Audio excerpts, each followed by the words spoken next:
Hello there and welcome back to Strathpeffer Junction.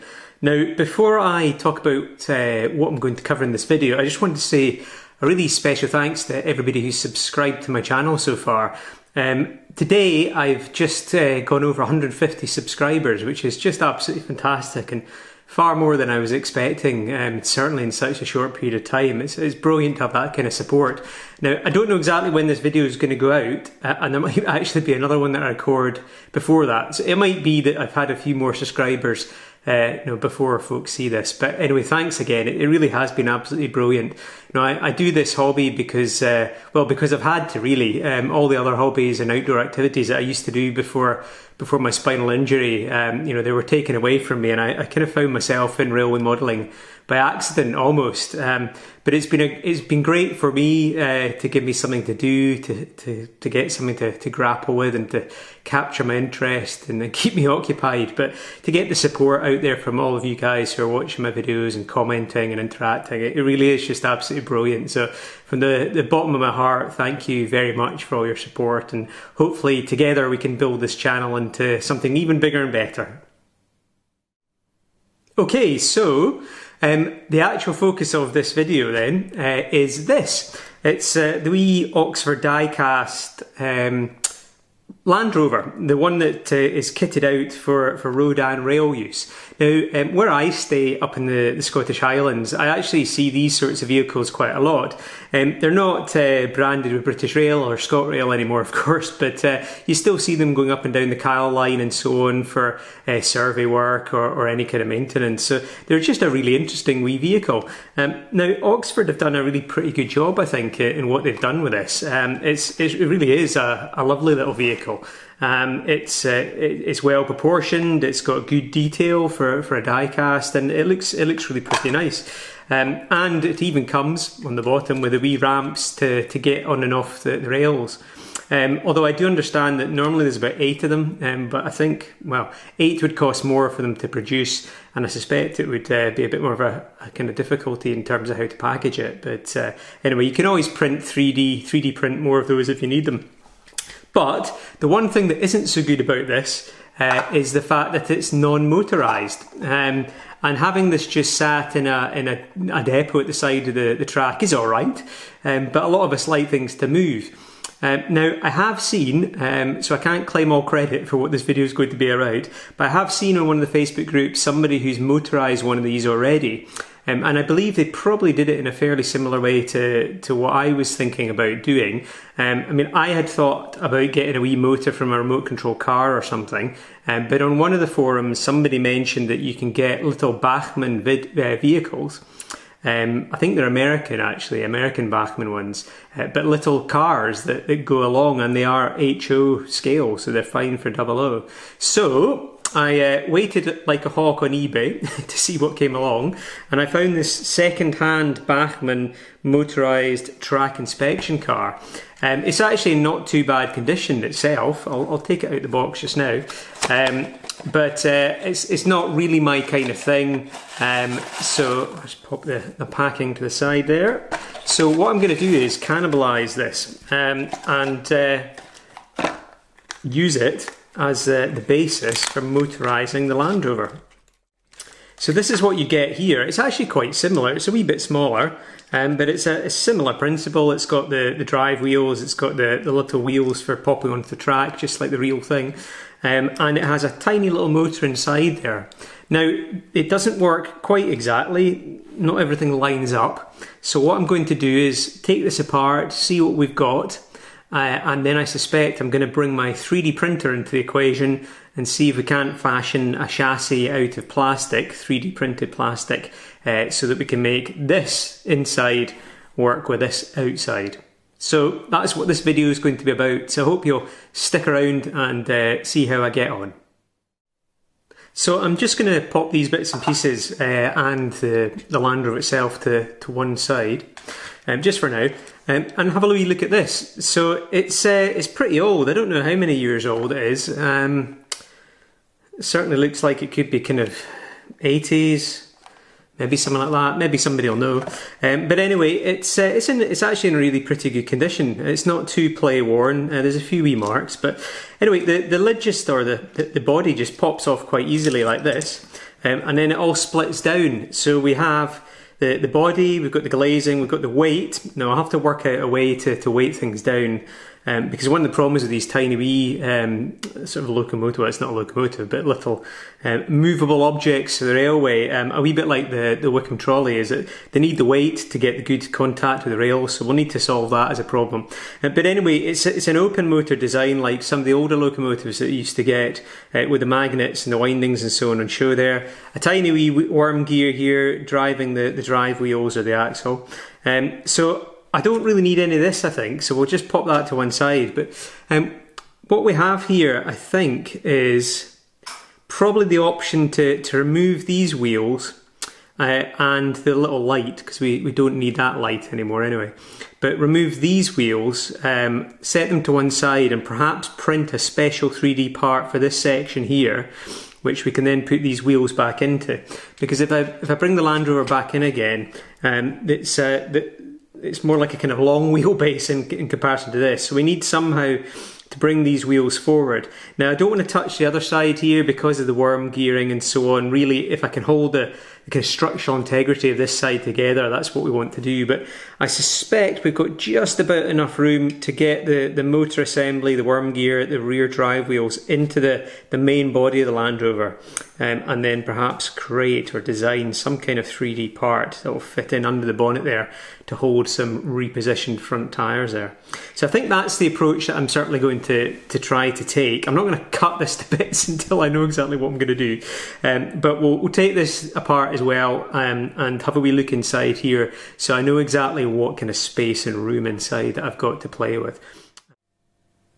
So the first step is just to take the wee screws that are on the back here out. I think most of the Oxford die-cast now come like this, screwed onto these wee sort of presentation plinths. I suppose some people may keep these on, but I never do because I like to get things on the layout. Anyway, so there we have it. It really is quite a nice wee bit of die-cast work actually. This is actually a reasonable amount of detail. I think I'll weather it anyway in due course and pick out some of the depressions and so on. But yeah, it's a nice little model. But that's as far as my review will go on this, because this is not actually what we're going to have at the end of it. So I'll see what screws I need to take out to get this apart. That's one there, and it might be this one in the back here, I think. I'm going to take this one at the front off as well. I think I'll just take the whole thing to bit just for completeness so that I know exactly what I'm playing with. Put that one to the side, put that to one side. The screw needs to come out a wee bit more there. There we go, that's that one out there. And this is just push fit. So there we go. So we've got that section. And then we've got the internals of the cab there. And then we've got the body itself. So let's just have a little look and see how easy or hard this is going to be. I'll offer this up and see if we fit in. Well, it doesn't quite fit in, but that's because there's two little lugs, one on this side and one on that side, which would have been used for keeping the body, the original body on. But if they are taken off, I do believe that is going to fit in just about right. That is looking like we've definitely got something to play with there. Brilliant. Okay, so I'm going to take this away and file these bits and pieces down, have a wee fiddle with it all off camera to see what the options are, and once I've sussed it out in my head, I'll come back, explain it, and then we'll move over to the computer. So just before I explain what my ideas are, I've just used a scalpel just to shave off the little nub of plastic there which is holding the body on, and the same on both sides. Now I'm also just going to take off this grain of wheat bulb as well while at it. You could desolder it, but I'm just going to nip it off with some snips just for now, because we're going to be revisiting all this soldering in at a later date anyway. But if I offer this up like this, I have got just about enough room there, just about enough room to be able to get this in. I might have to look at reorientating it this way, but we'll see how we get on anyway. There's a few options there, so I'm going to play about with stuff, and in my mind, in reality, on the computer, and we'll come back in just a minute. So I've been making some quite promising progress actually. The little wheels, the front axle and so on there, the wheels just pop off very easily, so you can pop that to one side and save them. The back ones here I'm going to have to snip off, I think, because I don't really want to take this rear assembly to bits, but it's actually worked out really well. The glazing I've taken out, but I'll be able to get that back in fine.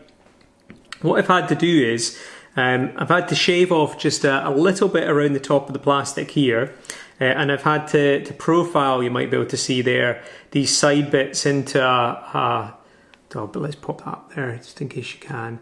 Profile these side bits here in a bit more of a kind of triangular shape rather than square, just so that I can fit it up into the chassis. But I have it now so that we are almost in there.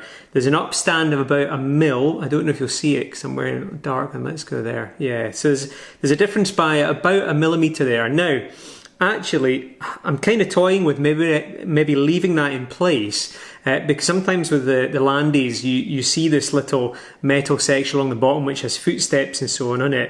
And if I do leave it in there, then actually it positions these rear wheels at just about the right height.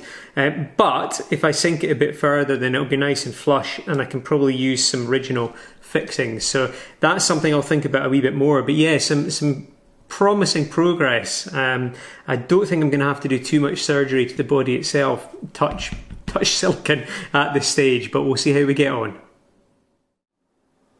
Okay, so I'm back.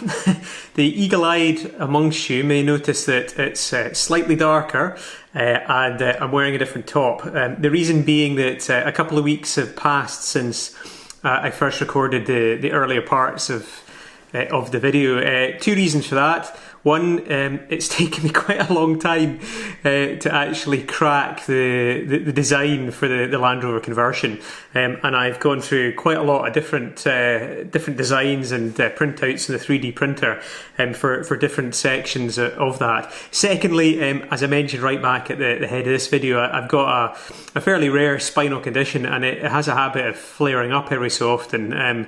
Unfortunately, more often than not at the moment. So I've actually spent a couple of weeks pretty much just stuck in bed because of the pain and so on associated with that. So apologies for not producing a video for a couple of weeks, and also at the beginning of this video I said we've just passed 150 subscribers. Thanks very much. I think now we're actually over 180 subscribers, which is just absolutely phenomenal. And you know, in the hours that I've been stuck in bed and really wanting to get back to this, it's been just absolutely fabulous watching the subscribers join the channel. So thanks very much to everybody who's done that. But back to Land Rover conversion. I spent a lot of time when I could over the last few weeks in Sketchup designing some components for the Land Rover. Now originally I had hoped to reuse the existing chassis. I've got the bits and pieces in this box here. I'd thought maybe I could use the front part, so I cut bits off that and stuck other bits and pieces together and so on, but it really didn't work. And secondly, I also thought, well, hang on a minute, if I can convert one, maybe I'll buy a different liveried Oxford diecast road rail Landy, and then maybe I could do it again. So I thought I'll design something which is as easy to do as possible and is sort of repeatable, so I can do it again. So I basically dispensed with almost all of the chassis elements of the Land Rover, other than the actual railroad wheels themselves, these wee bits here, and scrap reuse for other things, but we don't need them, so put them to one side. So what I did, and we'll switch over to the computer just in a minute, just to have a very quick look at what I did in SketchUp and how I printed things. But what I decided to do was to print a new front part of the chassis for the front axle. I decided to print a new section here which would sit at the back.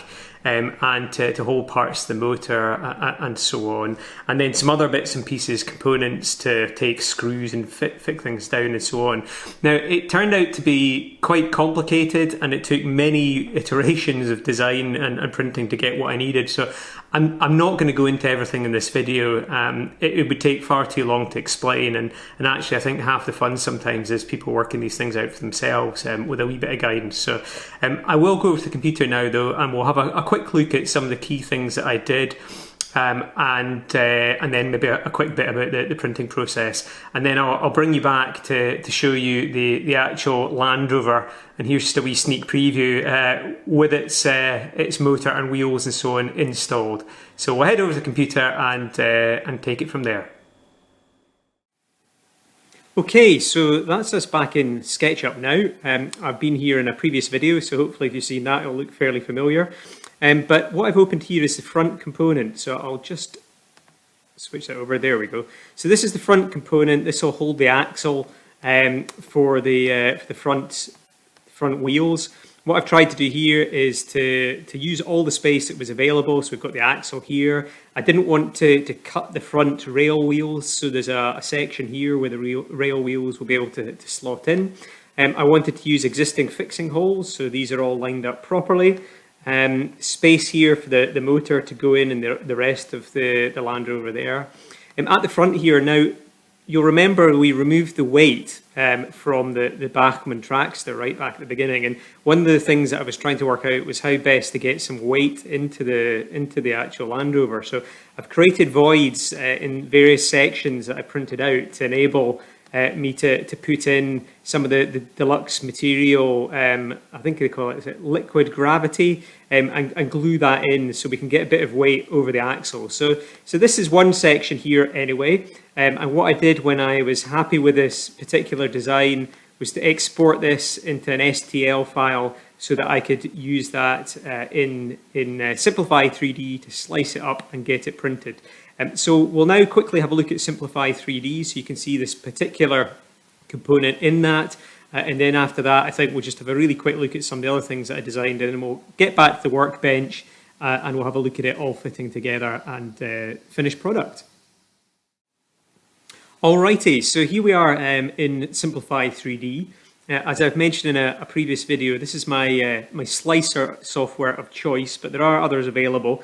This one has a bit of a price tag to it, but really I found it infinitely better than the free options. So this is the component here that we just saw in SketchUp.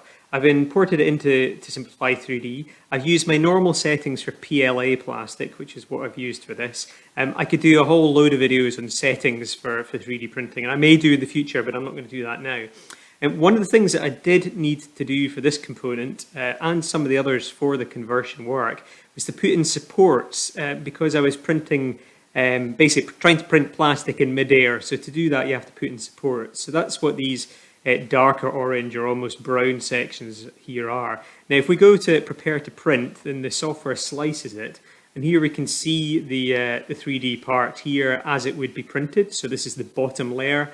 And as I move this slider along here at the bottom, then we'll see layer upon layer being built up here as the part prints onto the print bed. So you can see in grey here, these are the bits of support material. These are special printed bits which are very loosely connected to the rest of the component and snap away very easily because we don't need them. Anyway, so they print, and as we move through there, we can see the voids here, which I had developed so that we could get some liquid gravity into those. And again, you'll see they open up at the front here, and where the support material is again. And we'll scoot up here, all the layers printing. And there we have the finalized component with the axles here as well. So as I say, this gets sent to the printer. I'm not going to include a photo of it printing because we can all Google for videos of 3D printers in action, but to all intents and purposes, this is what it looks like when it's finished. And I'll show you the finished product on the workbench in due course.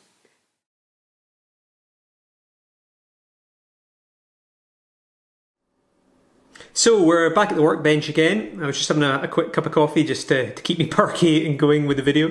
But taking a quick look now at just some of the processes, the design process I went through.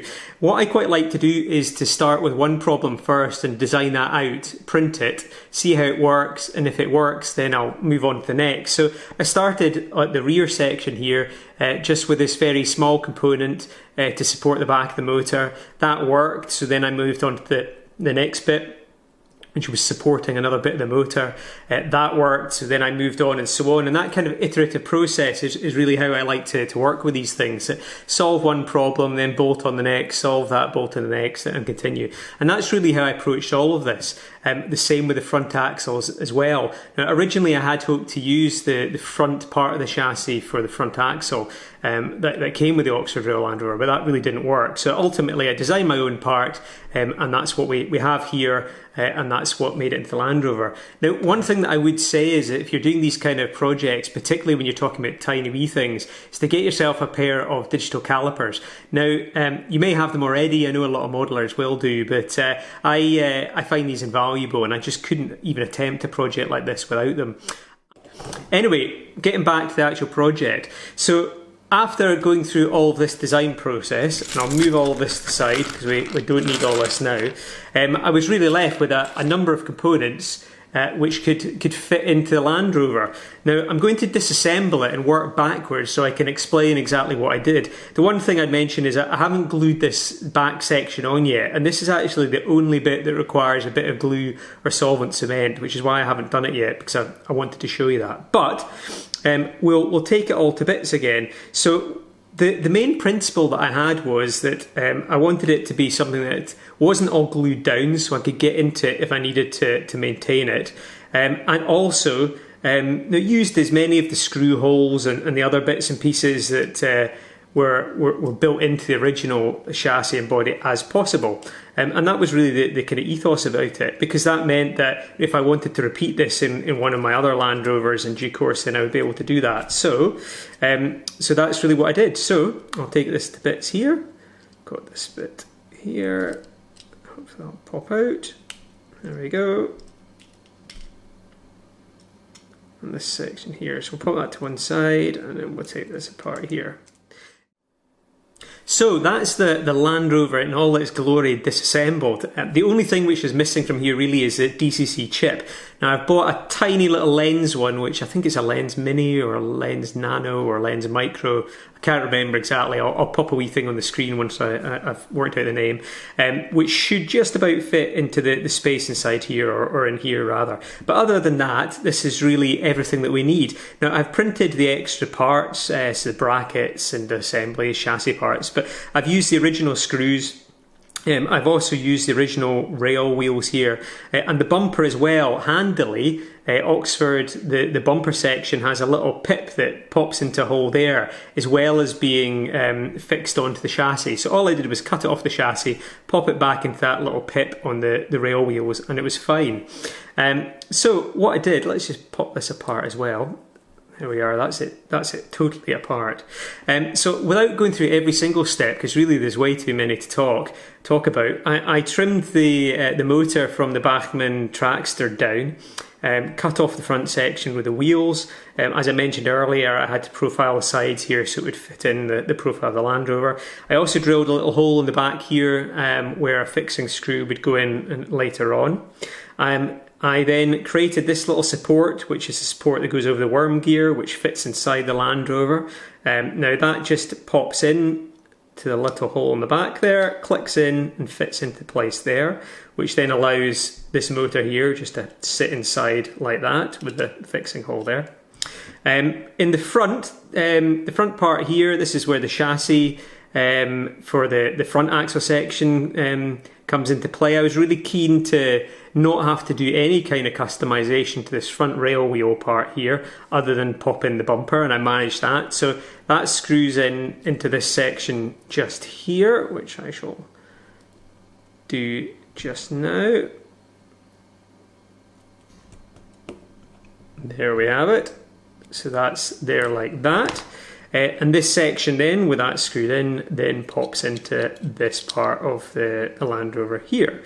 The wheels themselves just slide through like that and pop on, no problem at all there, and they fit into place there. And then the motor itself has been trimmed down in a variety of different ways, tweaking so that fits into this section here. I then created some brackets to hold them in here and here, which are a wee bit finicky, so I'll do that off camera. And then the rear bracket itself also holds on the rear rail wheels like that. So I'll pop these brackets in, and then we'll look at the rear rail wheel section. So that's the Land Rover all screwed back together now. We've got everything fitted in there. As I mentioned, the only bit that you actually have to glue is the rear rail wheel section of it. Now, this was probably the most destructive part of the entire build, actually. I had to use a small modelling saw just to get in underneath this wee knob here and cut that off, and then trim other bits and pieces to size. But what I was eventually left with was a section here which could slip in here, and just glue that into place. I also designed it so that the screw was out of the way, so I can take it off without getting the wheels in the way. But really, there you have it. And move that out of the way there. That's the finished article. I'll bring in a wee bit of rail here and pop it on so we can have a look at it actually sitting on the track. But there you have it. I mean, I have to say, it's probably the finickiest and trickiest little project that I've done yet on railways, railway modelling, but I'm really pretty happy with it. It's come out really pretty well, and it's something that I'll be able to replicate for a fleet of these if I wanted to, perhaps in the different liveries, or just have a few of them to run round. Now, I don't actually have my rolling road set up just now, and I'm in the middle of doing some renovations in the house, so I don't have access to it. So I can assure you that this does work. I just can't show you it moving on the track yet, but we'll see if when I come to doing the sort of final mix for this video, if I've been able to get the rolling road back out again, I'll see if I can give it a shot. The one thing that I would mention is, though, that this is never going to be a fabulously performing mini sort of locomotive or railway model. The motor that I've chosen to use for this, it works, it's fine, but it's probably almost 40 years old, and even though I've given it a good clean, and it does run round under its own steam okay, it's not like the modern motors, so to really fine tune it and get a lovely smooth speed isn't possible, but to run this out every so often just for a bit of fun, it's absolutely ideal. If you're recreating a scene of railway maintenance, you've got a Wickham trolley and other things going on, this is a fabulous addition to it.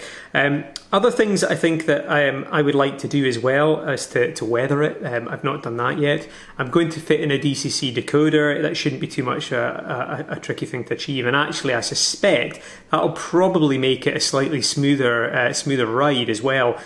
The other thing that I would like to do is to pop somebody in. Now that'll be a wee bit trickier just to make sure they don't get caught up in the motor, but that's something that we'll do. And I'm also designing some lighting as well, so I think what I'll probably do is a second version of this, hopefully with a wee bit of lighting, maybe a spotlight or headlight or something like that. But anyway, that is basically the finished article. All I've got left to do is glue on this section at the back here, and pop in the decoder, and that's pretty much us there. So I will see if I can dig out the rolling road to give a wee bit of an action shot for the end of this video, but if I don't manage that, then what I will do is show in part 2 the installation of the actual chip DCC decoder into this, and at that point I'll give it a little running session as well.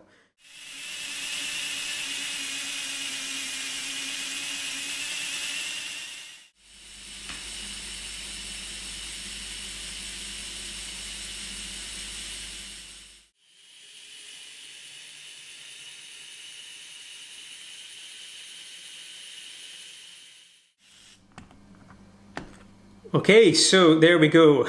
A quick test drive there. One thing that I would say is that the wheels are just very slightly small for this. I had looked at replacing the wheels with something slightly larger, but so far I haven't found a good solution. I have come across now some Romford wheel sets, And thank you again to somebody on Facebook for pointing me in the right direction, whose name I've completely forgotten, so I'm really sorry about that. But there are some tiny miniature wheels made by Romford, which I think for the version 2, which I'll follow up with, I'll probably look at seeing a way to maybe replace the wheel sets. But other than that, it actually performs pretty well. It's not the smoothest of runner, there's a wee bit of a wobble on it, but that is down as much as anything to just to the age, I think, and the limited quality of the motor and the chassis from Bachmann in any case. But no, it will run around your layout. It'll be a lovely little addition to any kind of departmental stock that you might have, or any scenes that you're doing for any permanent way work and all the rest. So there you have it. A kind of quick how-to, touching on some of the key parts anyway, or how to convert the Oxford Road Rail Land Rover over to actual rail use for a 00 gauge railway layout. So thanks very much anyway. Cheerio for now. Bye bye.